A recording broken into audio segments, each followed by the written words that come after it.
A huge welcome to all of you tuning in once again to the Lessons from the Cockpit Show. Today is going to be a great show.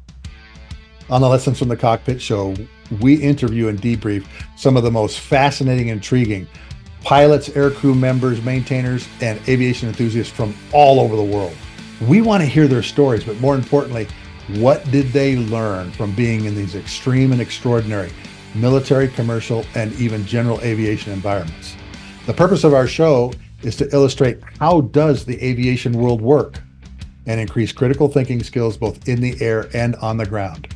Many of the stories that you hear on this show are being told for the very first time, and it actually gives closure to a lot of these vets, which I really do appreciate. This episode is being brought to you by Wall Pilot, custom aviation art for the walls of your home, office, or hangar. Wall Pilot creates 4, 6, and 8-foot graphics like you see behind me. That's a 4-foot KC-135 that had my name on it when we were in Okinawa, Japan. We can even do custom work for you. If there's a famous airplane that you want on your wall, fill out the custom form and let us do it for you. We have 144 ready to print and ship graphics like you see behind me right now.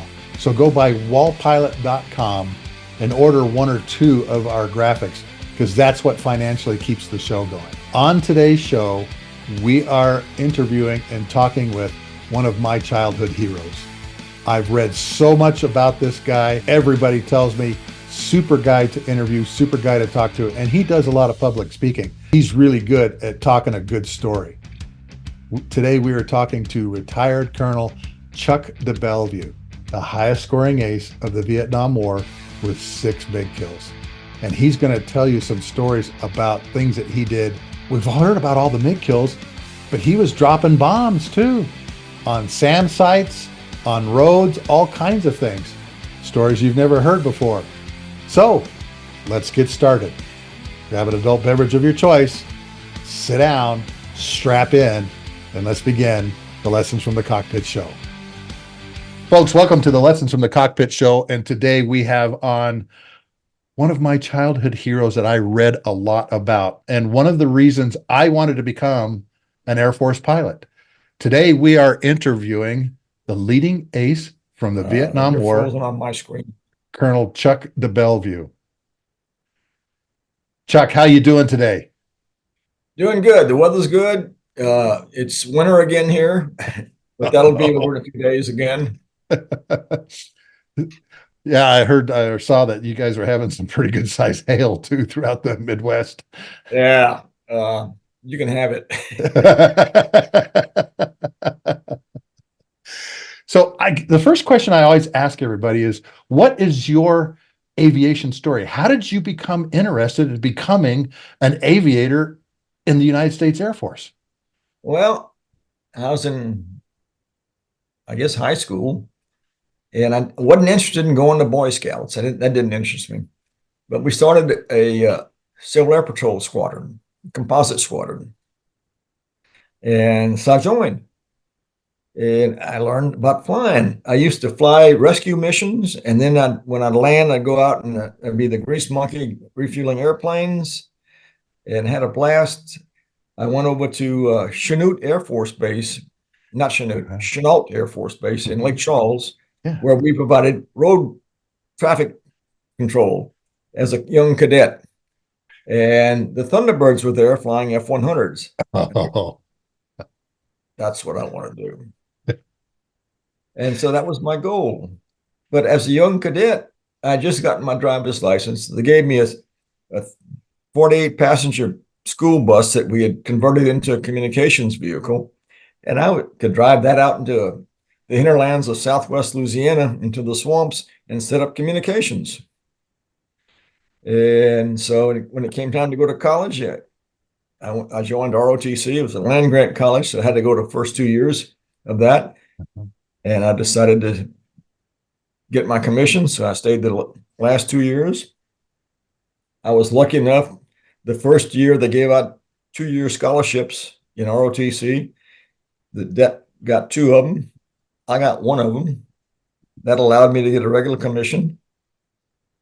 And I came in the Air Force on the 26th of January, 1968. the day I graduated, I was in Mhm. the Air Force. And that's where it all started. I had no clue.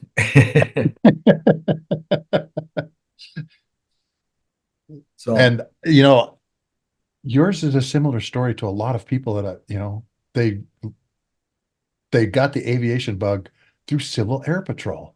mhm. Civil Air Patrol. And we have a big Civil Air Patrol group here in Utah. So you graduated and off you go to flight school, obviously. I went to Craig Air Force Base in Selma, Alabama, Mm-hmm. and things were going well. And all of a sudden, I was going to nav school. It took me a long time to figure out what the hell happened. We had, I don't know, 2,000 F4s. Yeah.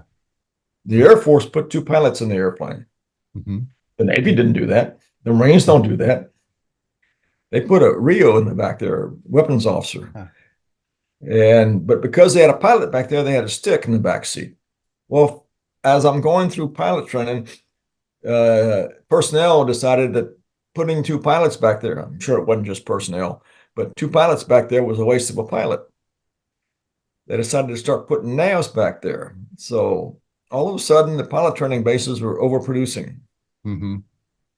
And you know how the military is. There's no slow getting into it. They go, just sliced it off. So all of a sudden, on Monday, I'm doing fine. And on Tuesday or Friday, I'm going to NAV school. Excuse me, I got this a spam call just came in. I have hearing aids on, Mm-hmm. and it automatically goes. And they're talking to you, huh? Yeah, we're on airplane mode now, so I don't have to worry about it. Okay. But all of a sudden, I'm going to NAV school. So, my heart was broken. But what are you going to do? Right. So I packed up. In fact, at the time, I didn't even own a car. I was the night command post duty officer from 11 at night to 7 in the morning. Just me manning a phone. God, how boring. But I read a lot. I finally bought a car. And when it was time to go to Mather, I packed up the car and headed west. And I found out that we were going to get some F4s when I graduated. So all of a sudden, I'm back in the where I want to be. Mm-hmm. I think we got 6 or 8 F4s. All my buddies, we went down to Davis-Monthan and got into the F4, and then that just got everything started. It's you live in the dream. Yeah. So you go to F4 RTU. You get to RTU what, about 1969, 1970? It was 69. 69. Okay. So how long were you flying F4s before you ended up going over to UDORN? Well, as it turns out, the rumor that we've been told was that all the lieutenants were going to Southeast Asia. All the lieutenant backseaters going to Southeast Asia. So I'd gotten engaged, and the only time you go in and ask for leave, they go. They're still laughing when they throw you out of the room. So the only time you can get married is over Christmas because they're not flying. Yeah. So 2 days after Christmas in 1969, I got married. Mm-hmm. And we drove back down. I was up in Sacramento, California. It's a gal I met while I was in pilot training, and we're still married.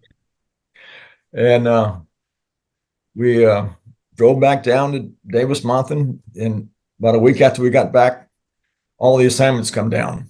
I'm going to Seymour. They took big F4 base. They took the captain. Yeah, they took the captain backseaters in the class, sent them to Southeast Asia, and they sent a bunch of guys in operational assignments over, and we were backfill for them.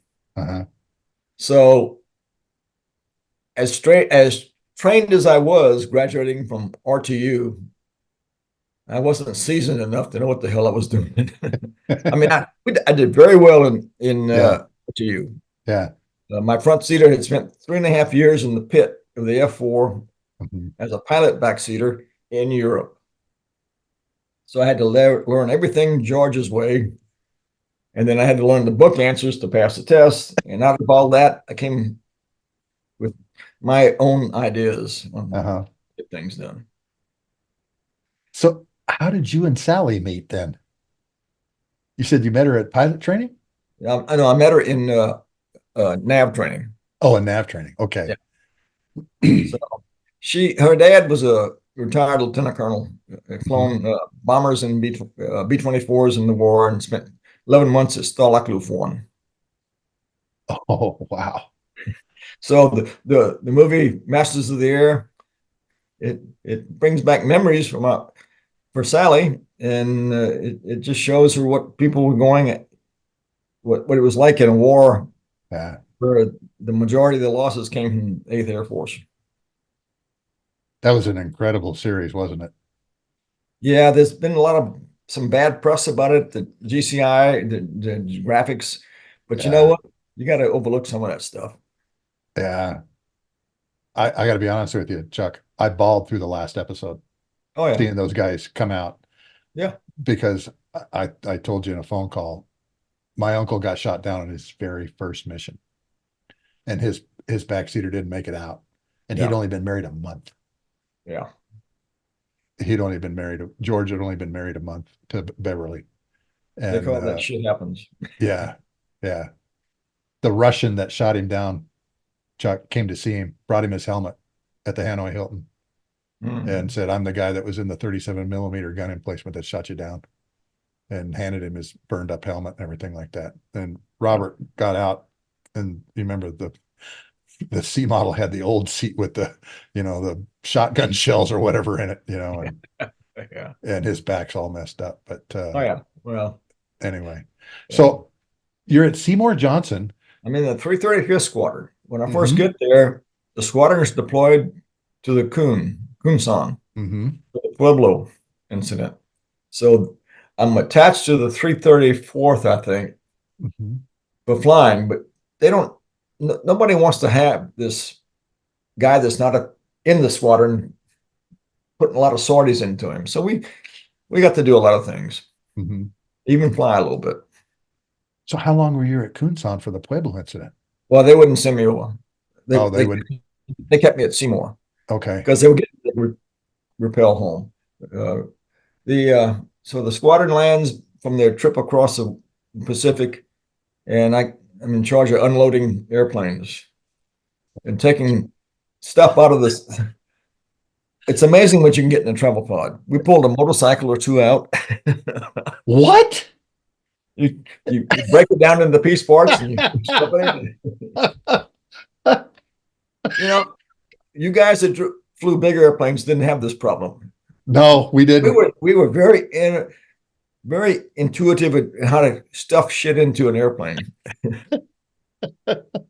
We bring home furniture from the Yeah. Philippines in the KC-135. We even had a name for the last airplane. We go down for Cope Thunder. We'd take 5 airplanes. The last airplane was always called the Wood Bird because it had everybody's furniture in it. Yeah. But a motorcycle and a travel pod, that's a new one. Well, a couple of birds I guess, had Centerline travel pods. That's a Mhm. 600-gallon fuel tank with a door cut in it. Oh. You just stuff in it. Most of the birds had the napalm cans. Yeah. Yeah, because I'm thinking, how did you get the tires in the napalm can? But the big one, I can understand that. The big Well, these 600 weren't very gallon. big bikes. Yeah. But Yeah. still. Yeah, but still bringing home a bike. So You the squadron comes back and life gets back to normal. And I'm the junior lieutenant in the know? squadron. I'm the snacko. Uh-huh. And I inherited a snack bar fund that was $700 in the hole. They had bought Oh. squadron plaques while they were at Kunsan, Mhm. and I owed everybody in the squadron $20. Well, shit, I had no money, so I started with coffee, then added some beer, then added Yeah. sandwiches, Yeah. and by the time I left, I was a captain, and I had been at the squadron 18 months. I was now a captain, still a snacko because I was, you can do a job too well. And when I gave up the job because I went PCS, there was $700 in the kitty. Yeah. I owed nobody. There was hot food, cold food, drinks, Yeah. coffee, beer, and I bought a new car. And Sally's still tagging along with you. Oh yeah, yeah. So you leave Seymour, and where do you go next? Because now you're a captain, and now the war is heating up. I go to Udon. Mm-hmm. I had no idea what Udon was. Well, one of my flight commanders at Seymour, last one, had just come from the Nickel, the Triple Nickel Squadron at Udon. Mm-hmm. One commander was a guy named Joe Kittinger. Oh, very famous name. When I was drunk, not that I got drunk a lot, but when I had a little bit too much to drink, I would kid him that he'd misread his altimeter 100,000 feet. But so anyway, he writes a letter to Kittinger that says, this guy's a keeper. Nobody knew who I was. So I get to Southeast Asia on the 30th of November, 1971. There were two of us from Seymour. We both had about the same amount of time. You could put our records together and you could mix them up and you wouldn't know who was who. So he's going to the 13th Squadron. All my buddies from NAV school and RTU were in the 13th Squadron. They tried to trade. And Kittinger wouldn't. He would not trade me. Oh. So I get to the squadron about 1:30 in the afternoon on the 30th of November. And I walk in to see Dick Stam. Dick was the scheduling officer. He controls who flew. Not the squadron commander. Dick controlled who flew. So I go in to introduce myself. And I tell him I'm the new guy, just arrived over from the States. And he looked at me with a jaundiced eye and said, what the hell do you want? Because all that we're getting in was lieutenants from RTU, which they can't use right away. I said, well, I've just arrived from Seymour. I've got 18 months in the airplane. I've got 550 flying hours. I can do anything the airplane can do. He looked at his watch and said, damn, the afternoon goes have already stepped. You can't fly today. Oh, really? What about processing in? He said, are you getting paid? I said, yeah. I said, then you got a year if you live. If you live? Oh, gee. So go get your E&E kit. Be here tomorrow morning. So that's how it started.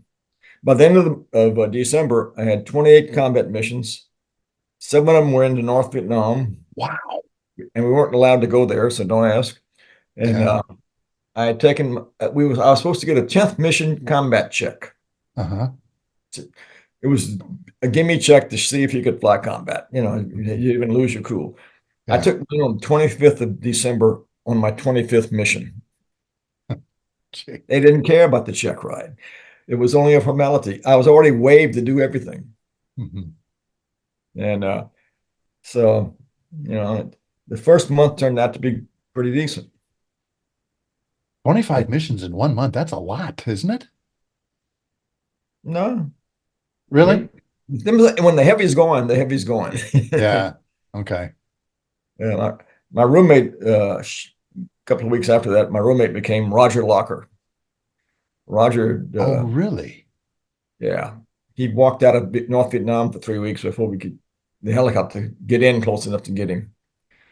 So we were always at the end of the month going, how many sorties you get? I got more than you. How many bombs you drop? So many tons. I got more than you. And it was a game.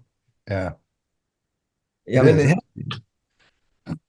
And then on the 16th of April, they recalled the squadron. Nobody knows what's going on. It's 4:30 in the morning. Everybody's half asleep. We had 2 female intel officers that used to joke with us in the morning to get us awake so we could listen to their intel briefing. And they were not saying a thing. Nobody caught on. The briefing board was covered. Finally, Gabriel walks in. He's the wing commander. Walks Yeah. in and sits down to pull the curtains away from the board and point to Hanoi and said, "Gentlemen, your target today is downtown." And you could hear a pin drop on the carpet. Wow. Nobody had ever been. What's the worst fear you can have? Fear of the unknown. Yeah. You have no idea what you're up against. At the end of the briefing, Gabriel stood up and said, "Guys," because in those days we just had guys flying for us, said, "Guys, we've been waiting for this for a long time. Let's do a good job.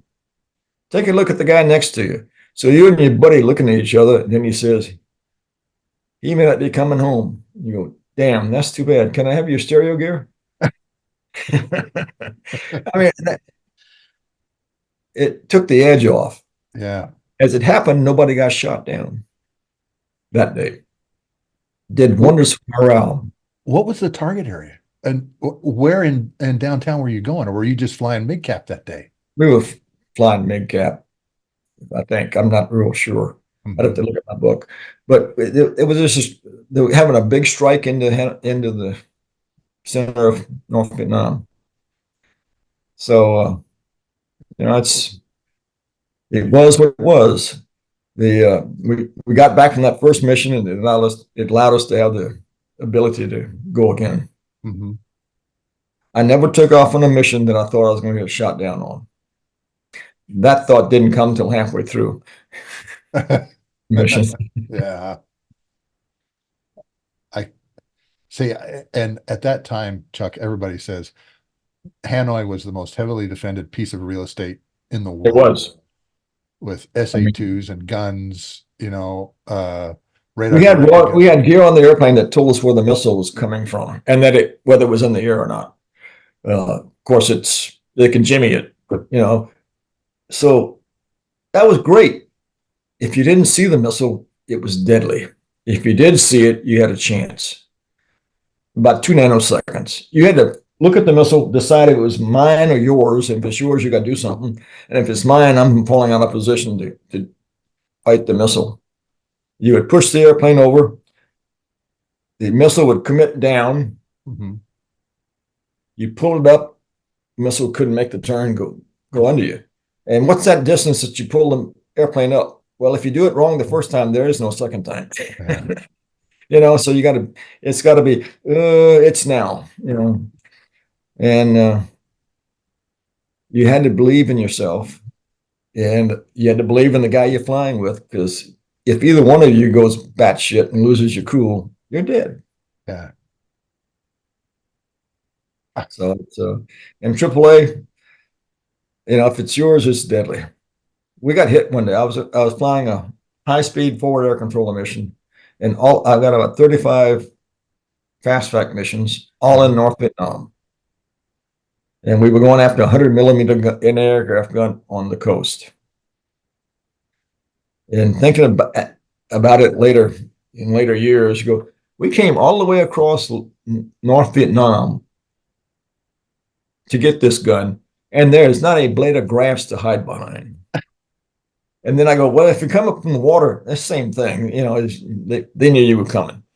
So we're south of Hanoi. We're at 550, a little slow. I should have said something, but I didn't. And we're about 12 to 15,000 feet. I'm in the process of briefing the crew that's going to hit the gun when the airplane shuddered, gave a ring, shuddered. Yeah. As I look up, and I shut up. And as I look up, all I see is yard-long bolts of lightning going by the cockpit. Oh. The first slug hit us. His accuracy was off by about a nanometer.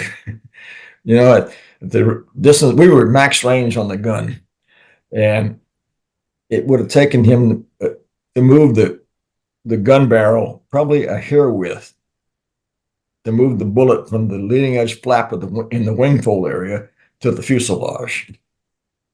You got to believe. You got to be lucky. You have to know that somebody's there watching you. So as soon as the last slug goes by, I go, I'm flying with Eddie Pickerel, and we've flown together enough that we knew each other and what each other would do, what each other's do. So I said, Eddie, you okay? Kind of a meek voice. He says, yeah. I said, all right, come right. We can't go left, can't go straight. Let's get out of here. We got to come right and get out of here. And so as we're heading back to the car, we start checking the airplane out. In the front seat of the F4 is a telelight panel that has lights that flash when something's happening. If something's wrong, it tells you. If the fuel's feeding, it tells you. And it was blank. We go, it got burnt out. So he self-checked it. It's only in the front seat. He self-checked it. It's okay. It's ops normal. The airplane shook it off and was ops normal. It did. We figured out later that the slug didn't detonate. Oh, It hit the leading edge flap in the wing fold area, punched through it, and just did a lot of shrapnel to the airplane, but nothing. If it had a 57 millimeter, if it had gone off in the wing root area, it had blown up the whole airplane.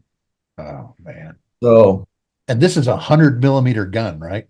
well, the gun we were going after was 100 millimeter. The gun that shot us was 57 millimeter. Oh, Bring up 57 millimeter guns around him. A 37 millimeter would take out the airplane. This thing was a big gun, and the airplane just shook it off. We got to NKP. They come from the airplane was still flying. We said it takes the same number of stick movements to go to NKP as it does to fly back to Udorn. And we knew the bar at Udorn was open. yeah. We needed a drink. So, and we flew back. And, he fixed the airplane. Took it another day. What were you carrying to bomb a gun site, a gun emplacement like that? I don't know if they had. I think they had CBUs. I think. Okay. Yeah. All we had on board was rockets to mark the target. So. No. Like Zunies or something like that? They're Willie Pete's. Oh, okay. The marking rockets. Market rocket. They're white phosphorus. Yeah. So that's all we had on board. And, we were the fast fact that was marking the target until the target found us. Okay, gosh. So here's a question I have for you then. You have to go through, I would assume that you had to go through various, not check rides, but getting checked out to be a fast fact, to be to do MIGCAT missions and all those kinds of things. Is that correct? No, there was no checkout program. You would, for fast facts, we had in January, we killed the program at Udorn because we'd lost too many airplanes and people. And about April, we had to reconstitute it. So there were 3 pilots and 3 backseaters chosen to start the program. I was the lead backseater. And later on, we got a lieutenant checking out. A lieutenant that was checking out with us, Jim Bell. And his wife came over to talk to Sally and was crying because Jim was flying fast fac. Sounds dangerous. And Sally said, well, I don't think Charlie would do that. She didn't know what I was doing. I was the instructor. Then I got a letter from me every day that said I was alive last week. And then all it said. Wow.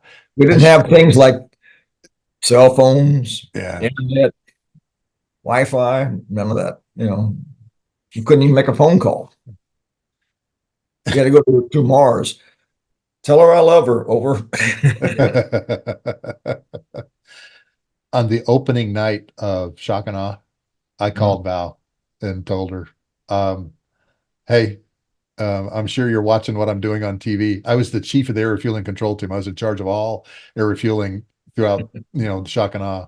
Yeah. And we had 255 sorties and offloaded 9 million pounds that day. And I called her and just said, hey, I'm doing fine. Just really busy. How are the kids? And she says to me, I can't believe you're doing this. And I said, hey, I just want to let you know I'm I'm busy, but I'm doing good, you know. I'd been over there long enough. I was due for R&R, so I took Mhm. R&R back to the States. And Yeah. I left Townsend on the Big Bird going home the day they picked Locker up. It almost canceled the R&R, but I wouldn't have gotten back in time to do anything. Uh, I was going home. I was his casualty officer. mhm. So I was going home to talk to his parents. And so I'm in Sacramento. And the first day back, Sally has a cabin up at Lake Tahoe. Yeah. And on the 1st of June, when we woke up the next morning, it had snowed. Oh. Tell me I was wrong to do this. I got back to the unit, took massive amounts of grief because Steve had gotten his second kill and I wasn't there. Oh no. You know, right? Where have you been, Captain? Yeah. But while I was home, the Locker had been picked up. His picture was in the newspapers now. Yeah. And she says, Locker, isn't that your roommate?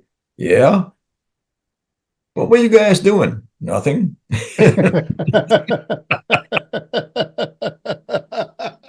Yeah. So I get back to Southeast Asia. The day I arrived back, I think I had, or if it wasn't the day I got back, it was the next day after got checked out back in Route Pack 6 again. Yeah. And you're right back at it, aren't you? Right back at it. Why don't you Yeah. tell us about that 10 May mission and Oyster Flight?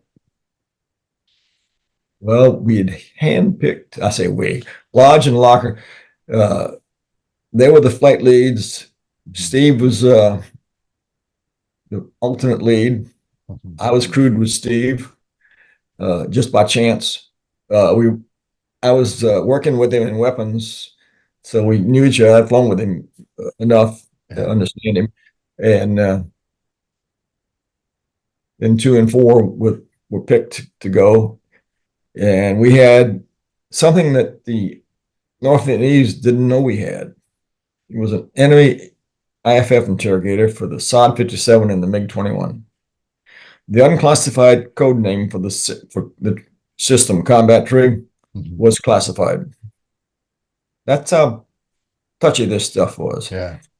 If we were the first guys in, we had the ability to shoot beyond visual range. We talked to nobody. The clearance to kill came out of the back seat because I had the equipment back there. Yeah. So on the 10th of May, we're cruising in, we're in spread. We're just past Yin Bai, crossing over Third Ridge, and we get 2 EIFF returns. So if it was an Americans out there, that mean two ships because the wingmen wouldn't have squawked. We assumed that. So Lodge, we've already gotten rid of the tanks, so we're clean. Lodge points up and shoots. Missile goes up. He gets a kill. 2 shoots, gets a kill. Our guy was lagging a little bit.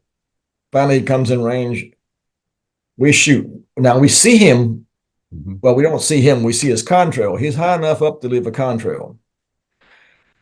And that was not the smartest guy in the world. No.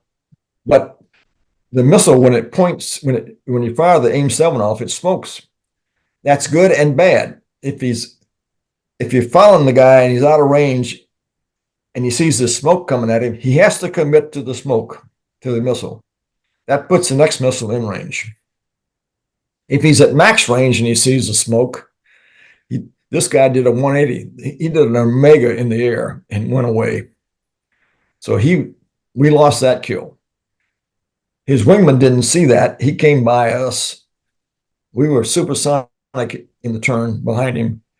And we rolled out, I think we were about 4,000 or 5,000 feet behind him. Uh-huh. And the missile hit him. And the missile either went up the tailpipe, warhead blew and cut it to shreds, or went next to the MiG and the proximity fuse activated and it cut into shreds because there were parts everywhere. The guy was in a dirty yellow parachute off the wing. We were still supersonic. I'm not sure what he told the flight surgeon, but I don't think. I think I need to be off the schedule today. Yeah.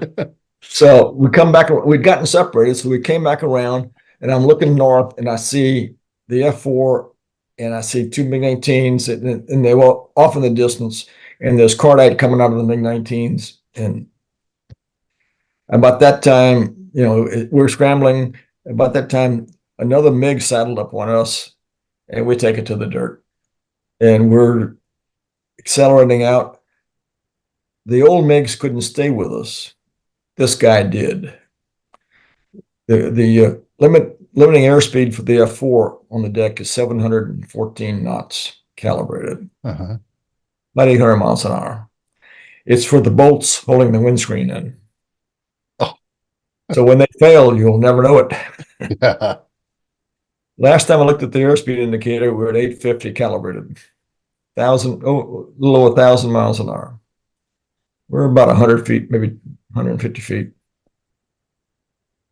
And the MiG stayed with us. And finally, he pulled up like he was doing a wave down to come in behind for a ATOL shot and went home. He was out of gas. Mhm. The F4 was so hot you couldn't touch the side of the airplane. And you didn't have to look at the airspeed indicator to figure out the airspeed. You could listen to it slicing through the air. We were moving. Oh man, I didn't think of that. Wow. That's some Yeah. knots. Yeah, that is some knots. So it's a MiG-21 chasing you guys? Yeah. It was a brand new MiG-21J. Oh, It just got the new new motor. The new motor. Big motor, sucks gas. This one even came with a centerline fuel tank.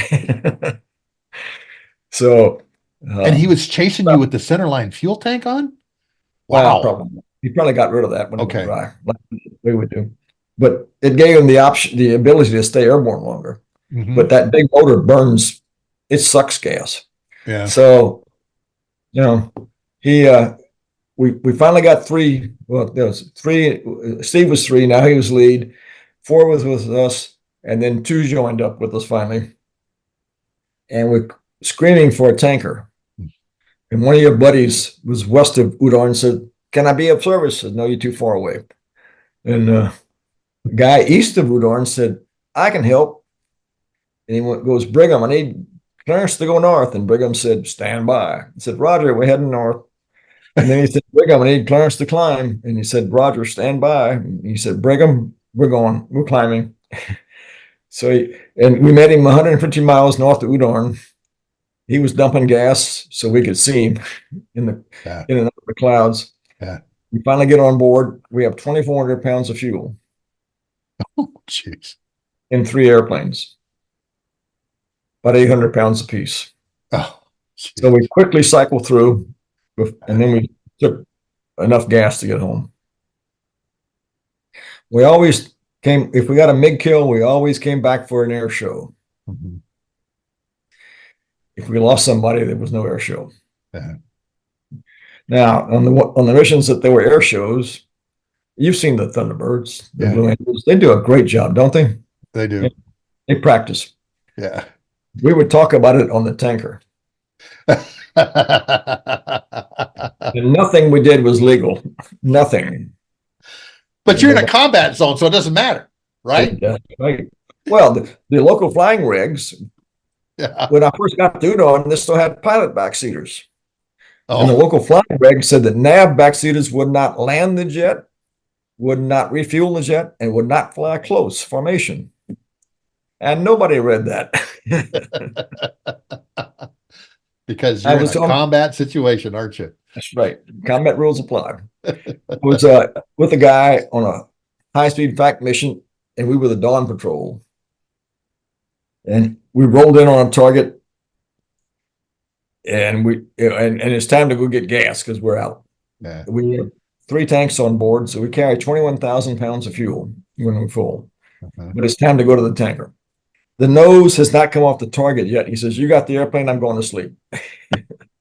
So I climb out, head out, talk to the 8B CCC find the tanker on the radar, lock on to him, talk to him, run the intercept.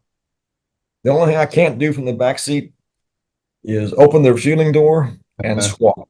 I can't squawk on. So he's got to run the IFF and he opens the door. I'm 2 miles from the tanker turning inbound. I'm at 500 indicated. I am moving. And the guy up front says, "Think you'll make it?" I thought he meant I was going too slow. So I slid the throttles to idle and taxied in. But when I was plugged to take gas, I bumped the throttles up and stabilized. I took 20,000 pounds. And, unofficially. Right. And in doing that, the guy up front had his hands on the Kennedy bows, and I'm just working my ass off back there. And all of a sudden, the vice wing commander shows up on the wing. Oh, no. Guy named O'Malley. And I go, he's going to have my butt. Because he knows I'm refueling, and I'm not supposed to. This is Jerome O'Malley. Jerome O'Malley. Yeah. Later, General O'Malley. Yep. He hadn't read the regs either. All he said when we got down, he goes, "Good job back there. You know, if you put your Kennedy bow where the boomer sits, put the wings over your head where the green apple is, you're in. If the tanker rolls inverted, you roll with him."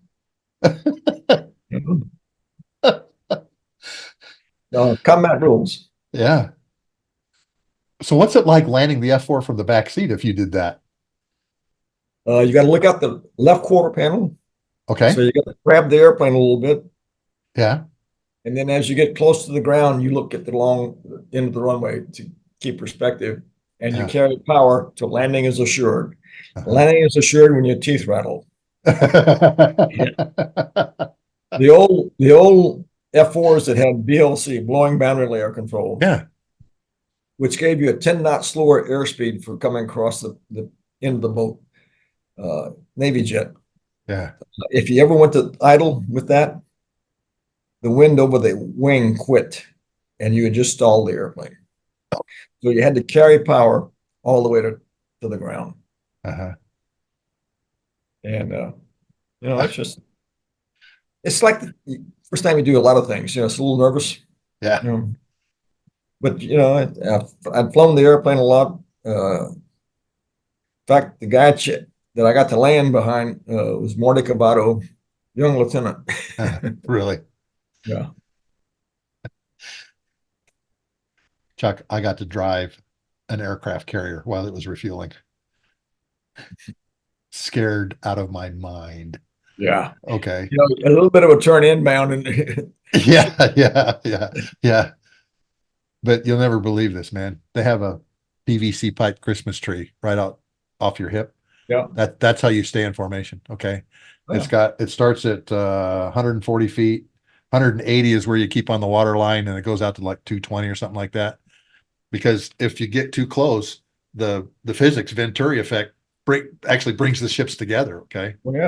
And lieutenant didn't show up, and the captain of the ship, I was up there taking pictures, says, "Hop in there, Sluggo, drive the ship." I said, "With all due respect, sir, are you out of your mind?" It's just like flying formation, man.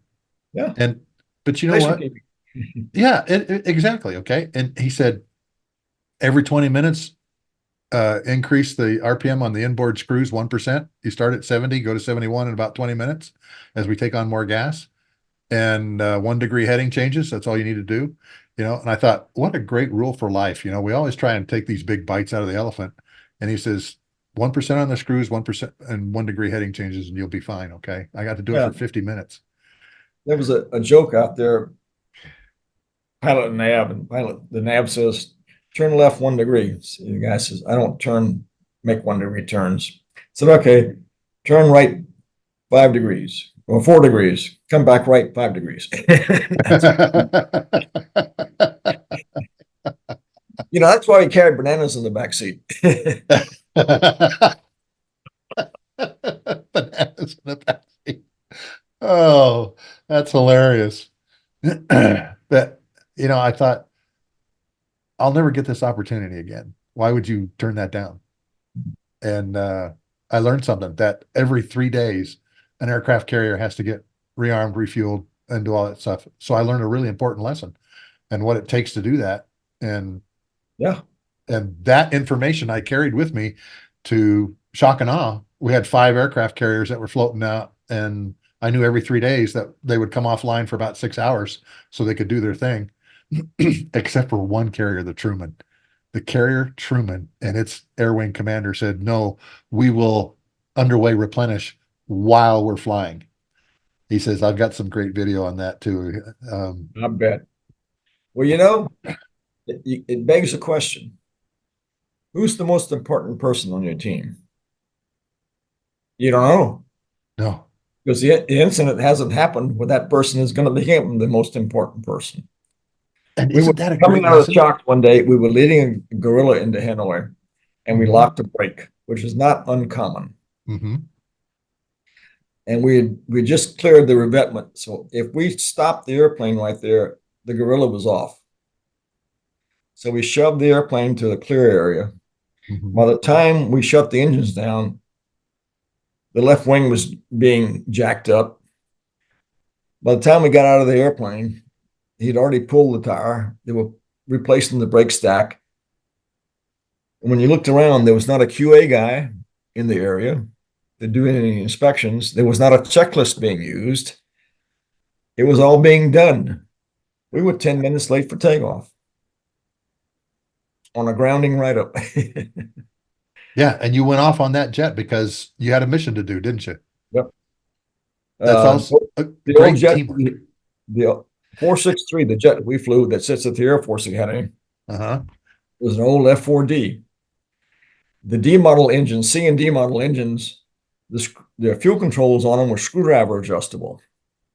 You didn't have to take the engines to the engine bay to trim the engines. You could do it right there in the chocks. And the crew chief had the screwdriver. So he'd give a couple turns on the fuel control. We'd fly the airplane. Still too cold. We got it to where it burned max EGT, exhaust gas temperature, which was 600 degrees centigrade. But when we got done, it was burning 600 plus a little skosh. The chief of maintenance was not real happy with us. We said, just have another set of engines waiting for me. Because we were burning them up, I guess. But you know what? You could not catch that airplane. That was the fastest airplane on base. 463? 463. Chuck, there's so many cool things about that airplane, It was combat tree equipped. All the Yep. Just go through all of the things that airplane had and why it's got 6 MiG kills. Okay. Well, you know how you get a car or a piece of machinery and everything on it's a match set? Everything on this airplane was a match set. It was just perfect. I could take the airplane and write it up while it was still in specs, but because I flew it every day, I could see it drifting. And I'd get the radar tech out or the INS tech, and we'd sit there and a lot of times I'd sit with him and get the system center spec'd again. Great airplane. But like anything else, it was a maintenance asset. So it would show up on the maintenance flying schedule where they thought it should. And I'd come out of intel briefing every morning and walk into the command post and realign the airplanes we're flying. And if 463 was on the schedule, it was mine. I don't care where it sat, we were flying it. And it cost me 2 cases of beer every couple of weeks because the 2 sergeants were getting their ass handed to them from the chief of from the chief of the command post because I was messing up his boards. Yeah. And we didn't care. No, you didn't, did you? And the crew chiefs didn't care either. No. Well, we were borrowing his airplane. Yeah.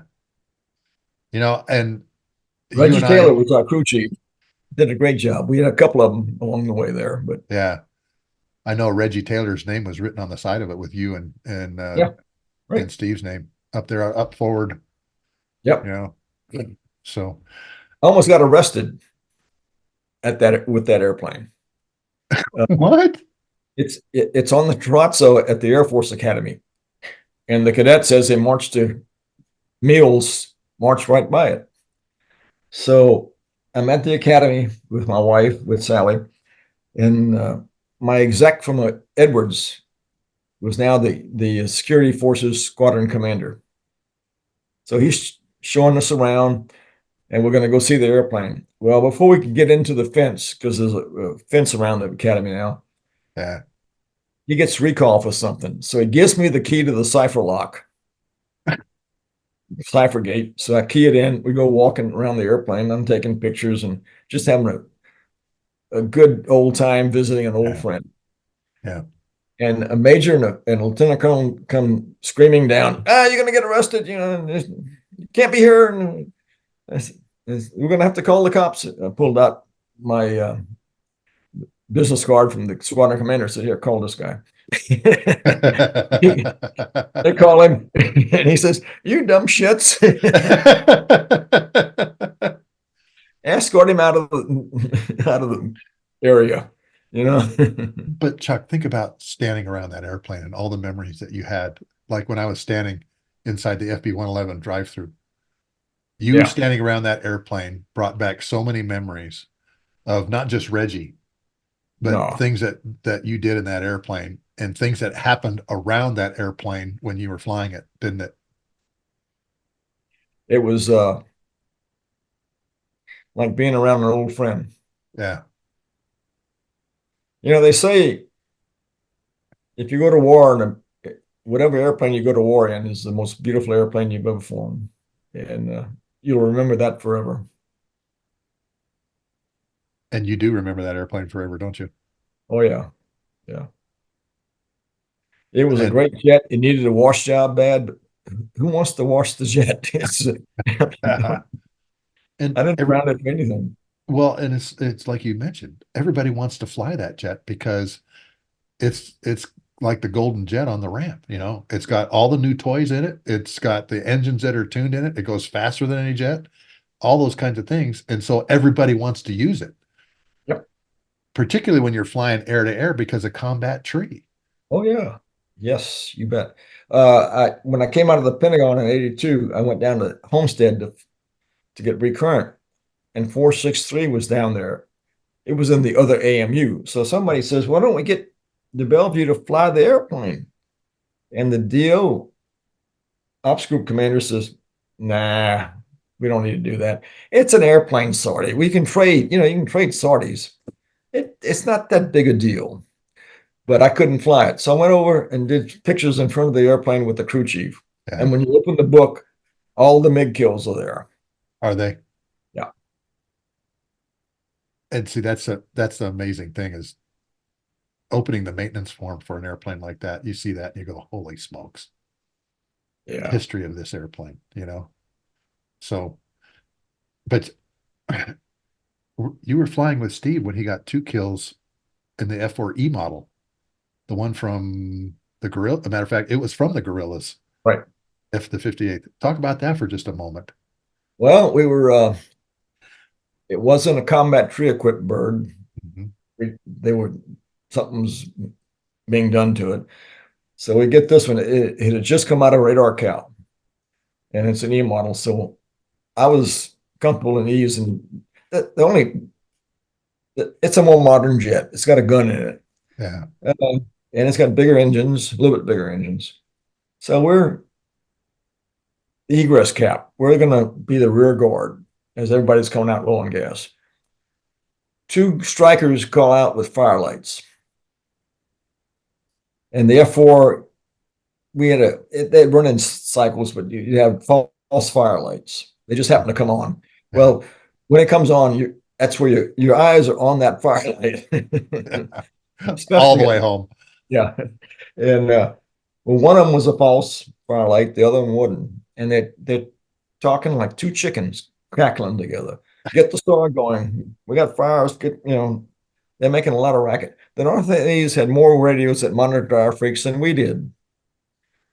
And in our squadron, when our flights, if you had the airplane was falling apart on you, all you could say was lead in a very deep fighter pilot voice, lead, RTB. We'd head out. We couldn't fix the airplane. We didn't care what was wrong with it, you know, but nobody else knew. Yeah. So they were squawking. There were two MiGs north, 30 miles northeast of Hanoi, and then they were east, and then they were southeast, and we start heading east. So as they start, we end up in a little valley 35 miles southwest of Hanoi. Mm-hmm. We're using Disco. Disco is our AWACS airplane. Mm-hmm. He's out over the Gulf of Tonkin. His radar bends are huge. And finally, we get us and the MiGs are in the same radar band. He is now useless. Yeah. When he tells us that he's useless, he's got fear in his voice.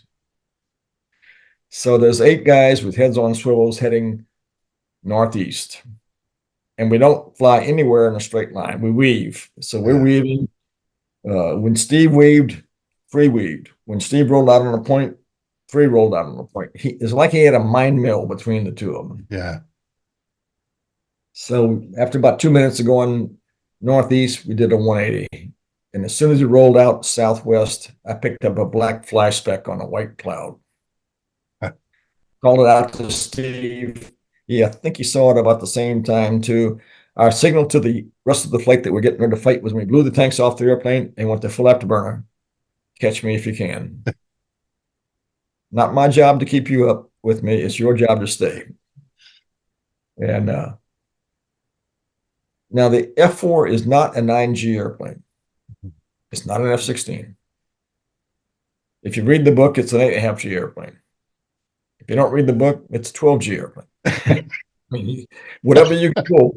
And the quickest way to get the airplane turned around is to roll it to 135 degrees of bank, 500 knots, stick in your lap, full afterburner, and in 17 seconds to get around. Wow. So we rolled up and waited. The first guy came by us. He had a brand new shiny airplane, like a Wing Commander airplane or so. Yeah. And he was close enough you could see him in the cockpit. And his job was to get us to follow him. He was the bait. Well, if you read the Soviet tactics manual, you know that he's the bait. And we knew that already that they didn't fly singles, they flew twos at least. So he makes a level turn away. If an American flying that airplane, he'd turned into us to keep his afterburners away from our missiles. But he turned away. And a delta wing airplane, which is a MiG-21, it's a delta wing airplane, and a hard level turn gives up airspeed. It's just the aerodynamics of the situation. So that's when we rolled it up and waited, because we knew that there was 2. We didn't know where he was, but pretty soon number 2 comes by. He's the shooter. As he goes by us, he turns away from us in a hard level turn. And we just rolled into the turn. And instead of having to go all the way around the turn to get him, we cut the circle. We ended up 6,000 feet in trail with him. That's 1 radar a mile. So lock onto the radar. I had already set up the radar so that Steve had an auto acquisition function. You hit a pinky switch on the throttle, and the range gauge on the radar automatically rains out, and anything it sees, it locks onto, and you get a full system lock.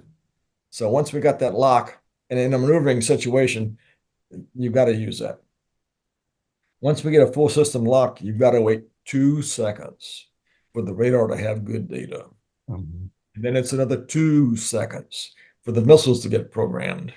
And if you fire the missile at 3.5 seconds after lock, they're stupid. They have no brain. You've got to wait. So as soon as you got a lock, I counted 1,001, 1,002, 1,003, and I screamed 1,000 fire. Steve squeezed the trigger, and the way you did it was you squeeze the trigger, release, squeeze the trigger. That commits 2 missiles in turn. First missile is pushed off the airplane, rotates to align its antenna with the airplane's antenna. As soon as the gas grain generator has hydraulic pressure on the wings, the autopilot and the missile is already programmed, it heads for the first target. At that point, the second missile drops off the airplane and follows suit. about a second behind the first one. The first missile hit the airplane, hit the MiG right behind the canopy. He was in about a 5.5 G turn, 6 G turn. So the centroid of the radar energy was right behind the canopy. Uh-huh. The missile cut the airplane in two and burned both ends. Wow. The second missile, we usually fired at that point, we were firing 2 missiles to get one to work. The Yeah. second missile went through the fireball. At that point, we unloaded to get our airspeed back. And Tommy Fiesel, our number 4, called out Steve that he's on me. So we came back into the fight. We're now 4,000 feet in trail. Launched 1 missile. It was an aft missile. The missiles 2 forward they're embedded in the belly of the airplane, 2 aft. So it was an aft missile. The first time I saw the missile, when it was exiting the wingtip area. So it had done its trick underneath the airplane and did a Hayaka turn and headed for the MiG and hit him right behind the canopy, broke it in 2, and burned both.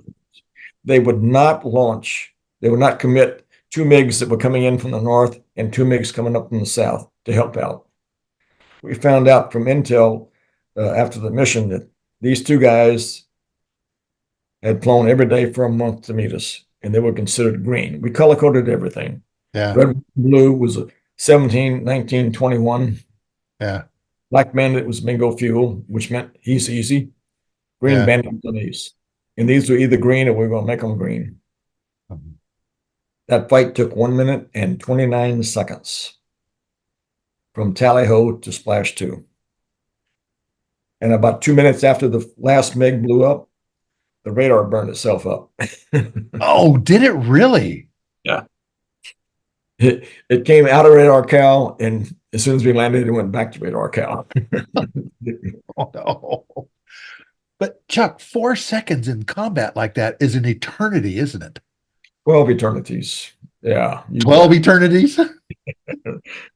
Time moves fast, you know. Yeah. Particularly when you're going 500 knots and slicing like that. You know, when you were saying 1 potato, 2, 4 seconds is forever. Yes. You know, I'm fortunate enough that I was stationed in Okinawa for 5 years, and I've got 3 F-15 rides. Okay, and so I understand a little bit about air combat, and 4 seconds is forever. It is. Yep. And for airspeed, we like to fly around 500. Mm-hmm. The corner velocity, the velocity that the airplane can make its quickest, tightest turn and maintain its airspeed, was about 480 at our combat weights. So at 500 gave you a little bit of a cushion that you could bleed off a little bit. So we cruised at about 500. Okay. On fastback missions, we cruised at over 6 because that get us through the guns. Oh, got it. We'd back around down Bancaride or Geo passes, Yeah. 200 feet, 600 knots, running down the valleys, and the guns were all at the North Vietnamese end, so you have enough speed when you got there to scoot through the guns. But man, that's fast. That low, that's fast. I mean, the world's going by quick. Well, the first time you do it on a low level, you don't see anything or not much. And pretty soon it's trucks there, Gomers there, aircraft there, and we used to fly in a Loran equipped D model because the Loran had 10 memory positions on it. So you go 1's this, 2's this, 3's this. And so when you got done with that and you bring in fighters in, you go, okay, we're going to hit target number 1, and it's all set up to go in. And you would pass that information to like your wingman and stuff too, so that they could. Well, we pass that to the guys that's going to hit the targets. Okay. Yeah, we was single ship. Okay. And again, we're using paper maps that I drew, and which I still have. Really? Yeah. You know, Well, every time something happened, I kept the map. did you? And whether it was a MiG kill or somebody went to China, because that happened every once in a while. I made, and I didn't keep a log of what I was, but on the map, there's got date, time, headings, and altitude, and just the point, so I could prove it. We had a guy carrying laser bombs, and the target was in the buffer zone, and he took a hit, and he turned north to go home. Well, he got into China when he jettisoned the laser bombs. So we had a two-star general of a PACAF, Bones Marshall, come in to talk to us. And it wasn't us. We didn't carry bombs. Not me. And then after he got through chewing us out for screwing up, we go drink with him in the bar. Yeah. Yeah. All is forgiven. Let's go to the bar. Yeah. So lessons learned from all that. Well, red flag was one of the lessons learned. The other lesson learned was if you don't train like you're going to fight, you're going to fight like you trained. And you will know it that the training was lacking. Never simulate unless you have to. Do it for real. Because when the chips are down, you'll be doing it for real. Yeah. And know what the hell you're doing. You got to be the subject matter expert, not on your airplane, but yes, on your airplane, but not just on your airplane, on the guy you're flying against and his airplane. You're fighting a system. You have to understand what he's thinking and why he thinks that way. You have to know his books, his tactics. When I was in Japan, I didn't fly. I was the base commander at Misawa. But when the Japanese, and we had a Japanese fighter wing at Misawa and an American fighter wing. So the guys that go up and dogfight each other. When they first started doing that, they had to script everything, and it was flown as scripted. There was no free play. We hit it was hitting the merge. There's no rules other than you can't go below a certain altitude. It's free play. Well, we finally got them to where they could lose a fight and not lose face. Yeah, they could learn from it. Yeah. Our F-15 guys at Okinawa would fight with the F-4s out of Naha. And they had to be careful sometimes, Yeah. Particularly F-15 against F-4. Oh, well. Well, yeah, I took a detachment of F-4s down to Tyndall to fly against Eglin's F-15s in their ORI. We would come over the water to attack the base, and we weren't allowed to do anything. But we had 9-level pitters with it, backseaters with us. Uh-huh. And we stacked so close that all the F-15 radar saw was one blip. And at 20 miles, it mushroomed out into a box. So no matter what target the F-15 picked, he was dead. Yeah. Because the other guy was going to get a big set of burners in front of him and stuff a Sidewinder up his butt. But see, that also comes from your experience too. Yeah. And like you said, knowing the other airplane, you knew what the F-15 would do.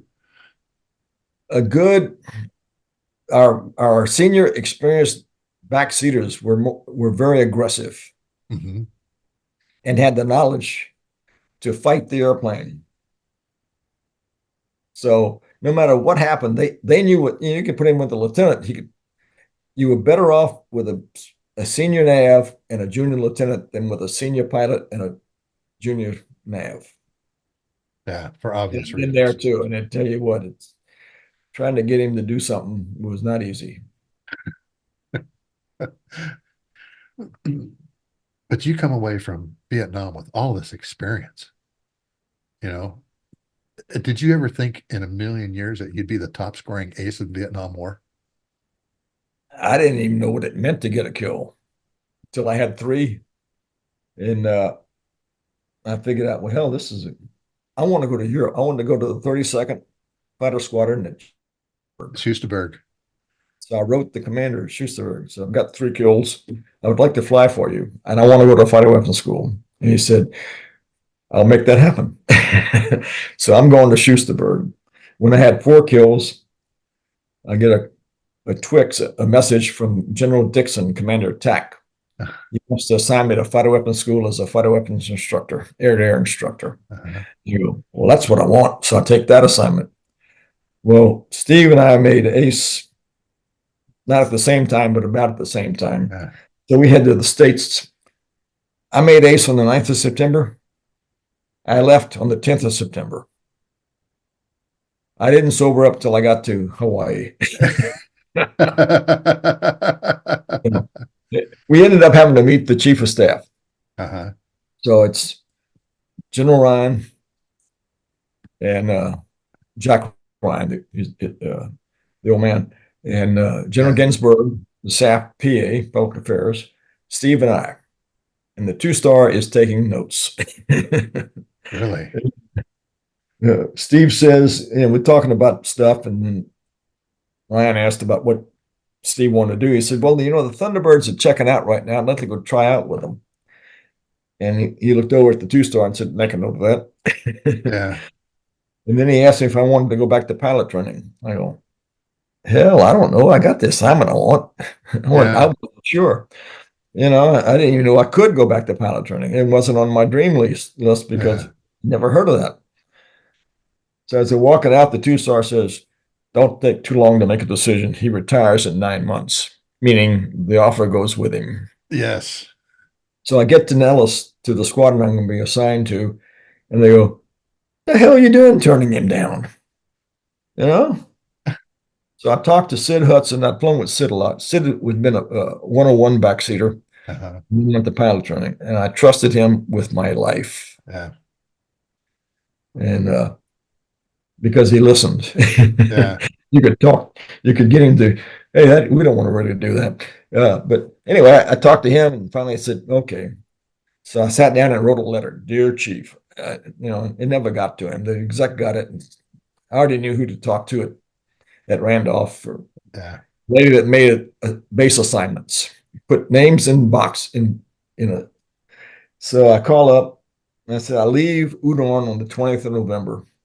What's your next class starting? That's not Craig. And she said, well, I got Willie starting at 2 December. I said, I'll take it. Said, don't you want more time off? No. For what? What am I going to do with more time off? Leave? No. So I showed up at Willie about the 28th, 27th, 28th of November. And they go, where the hell you been? Your orders have been changed. Huh? What orders? I had invitational travel orders to go to the Navy Fighter Weapons Symposium at Miramar. Ooh.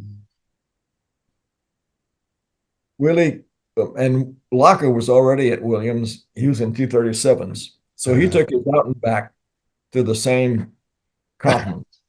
They gave me a 38 and an IP, a young lieutenant, to fly me to Miramar. And we got well, Locker's instructor was a former F4 backseater.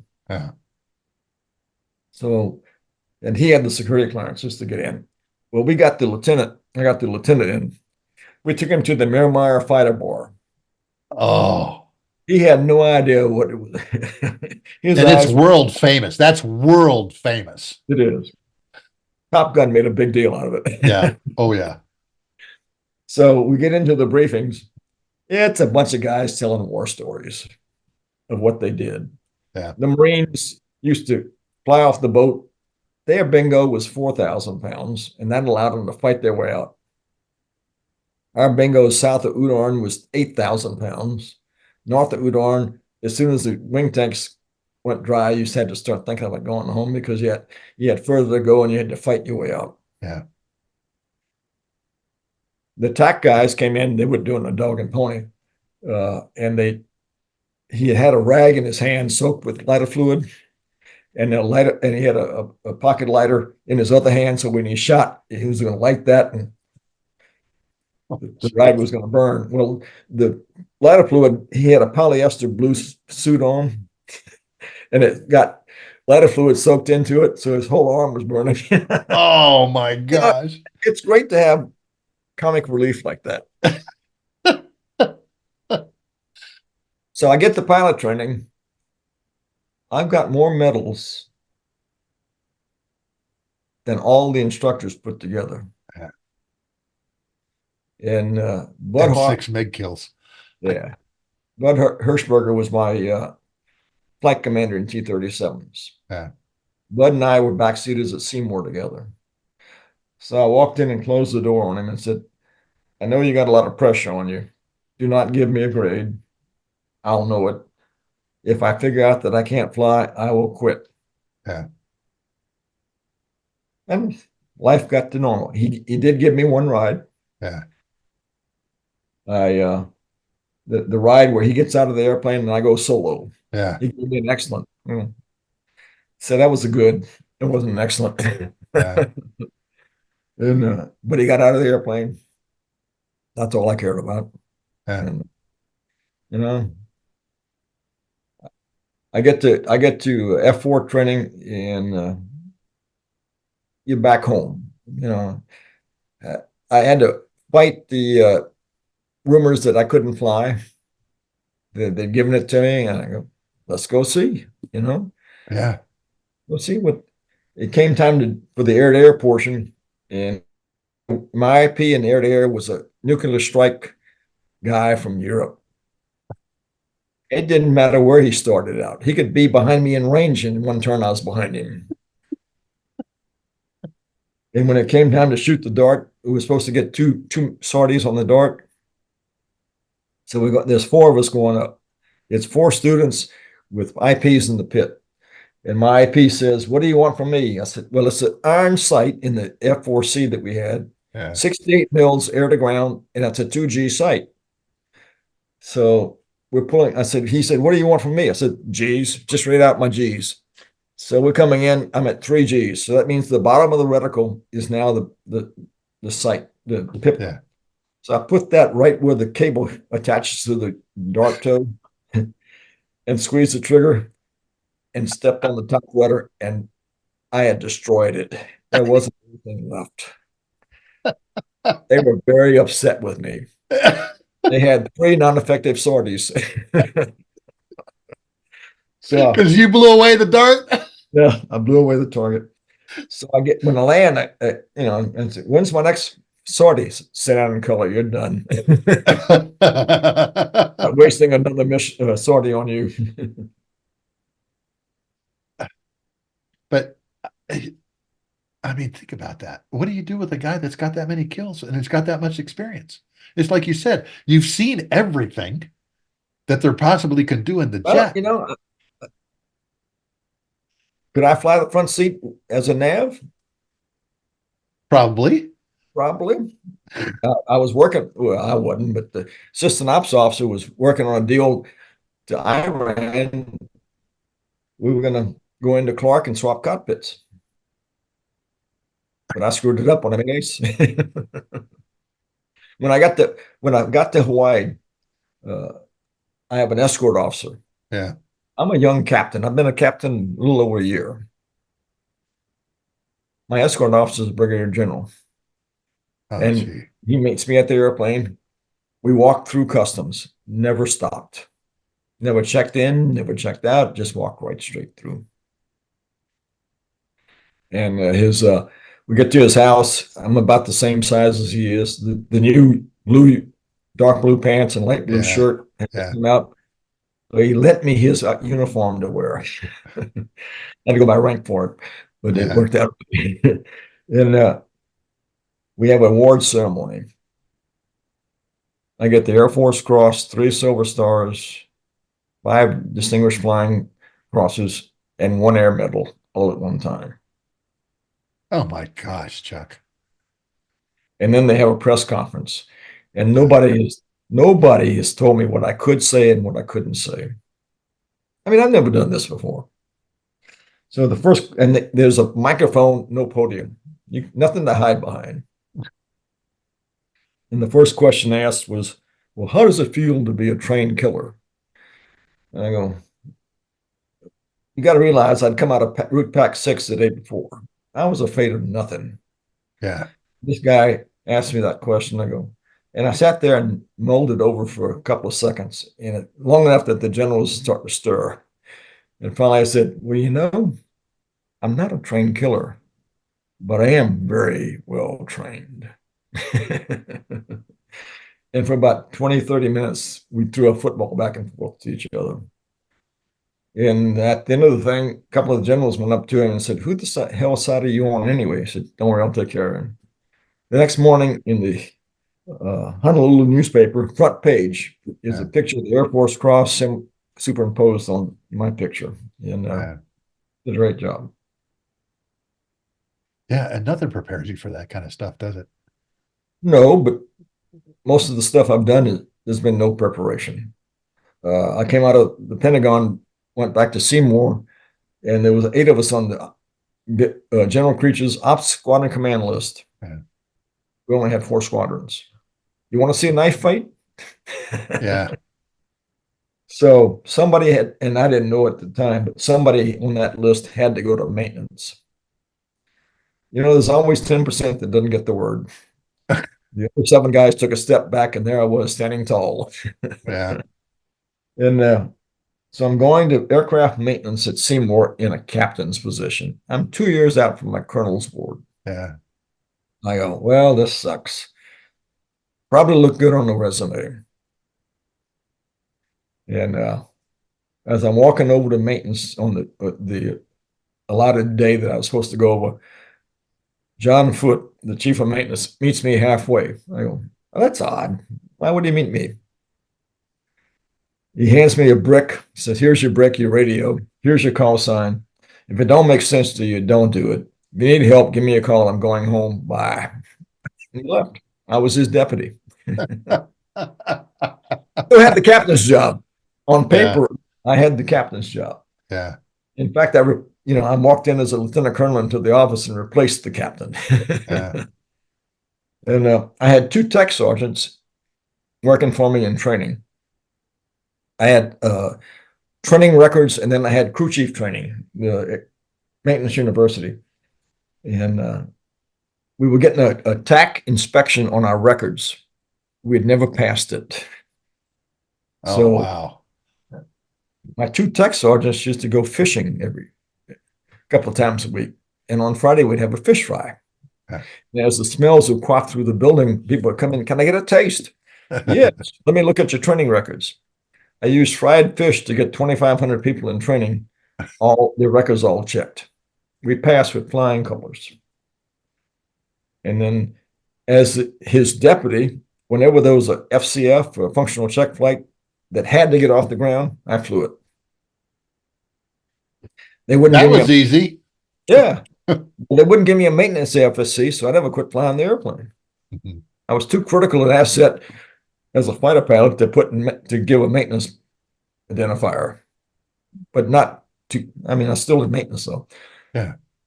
So, I learned an awful lot about how maintenance is done, because then at stand up in the evening every day, the 4 fighter squadrons that come in and mention their problems all point to maintenance as the root cause of all the sins. And I go, nah, that's not how that happened. I know what happened there. I was not very popular in maintenance. But that's because you flew the jet and you understood that's not how that breaks. Yeah, that's right. So it all worked out. In fact, we'd just gotten GBU in. It's a 2,000-pound bomb body with a TV camera on the end. You could guide it from 100 miles away. Yeah. GBU 15, a big bomb. Big bomb. I took a select load team with me to Nellis to drop the bomb for the first operational drop. So everything's going smooth until I get a phone call from the wing commander. Oh, what the hell is going on out there? The word had gotten back that the QA that I had with me had failed the load. I had a select load crew. There was no. I go, okay, I'll go find out what's going on. So the pin in the pylon, when you loaded the bomb on, was hard to pull out. Every other QA knew that except this guy. So he fails the load.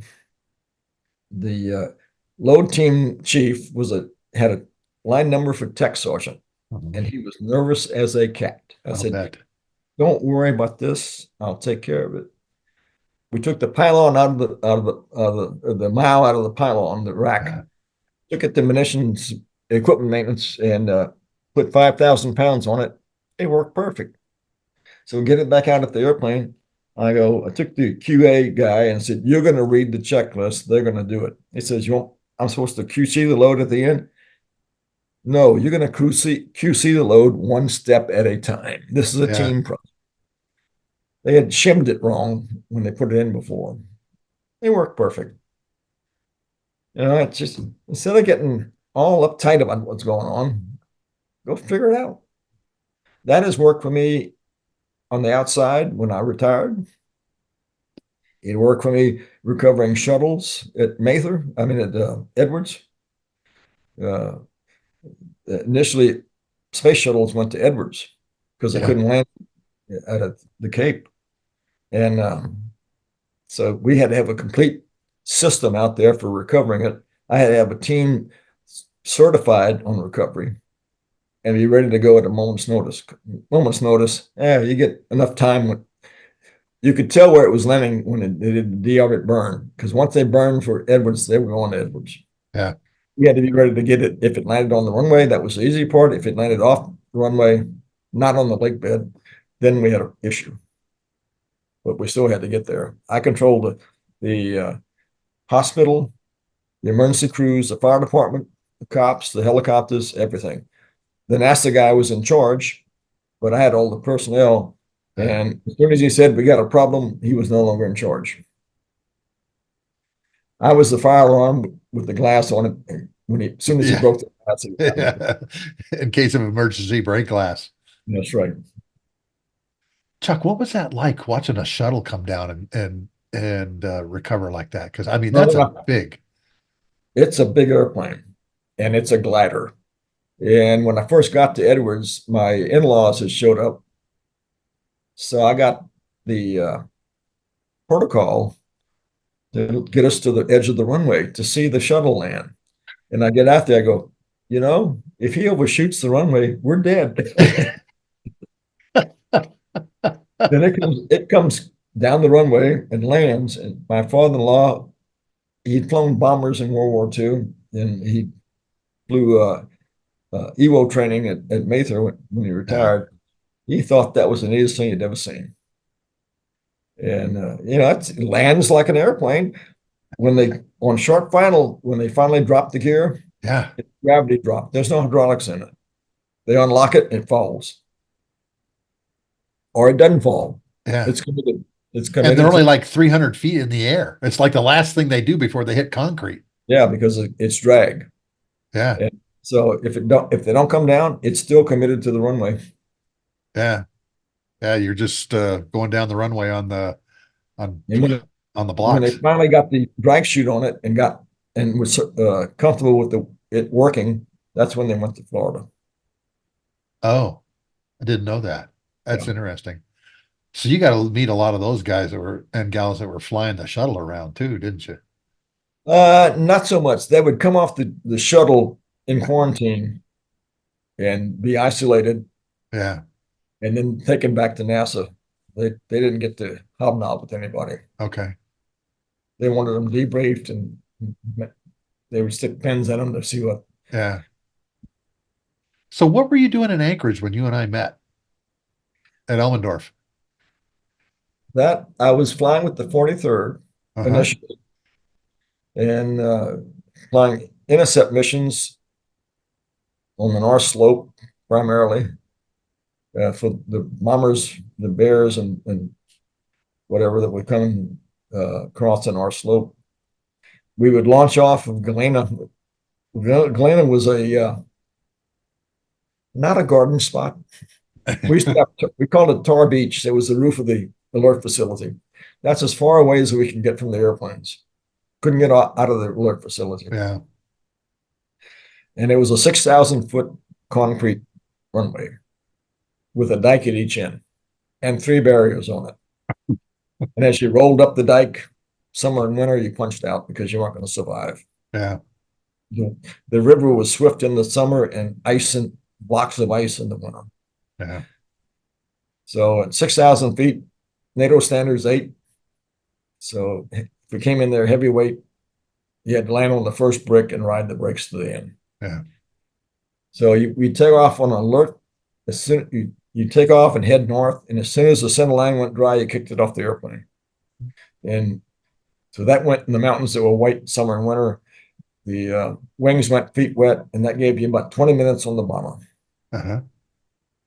And if you screw up your fuel, it was nice knowing you, because there is other options. Yeah.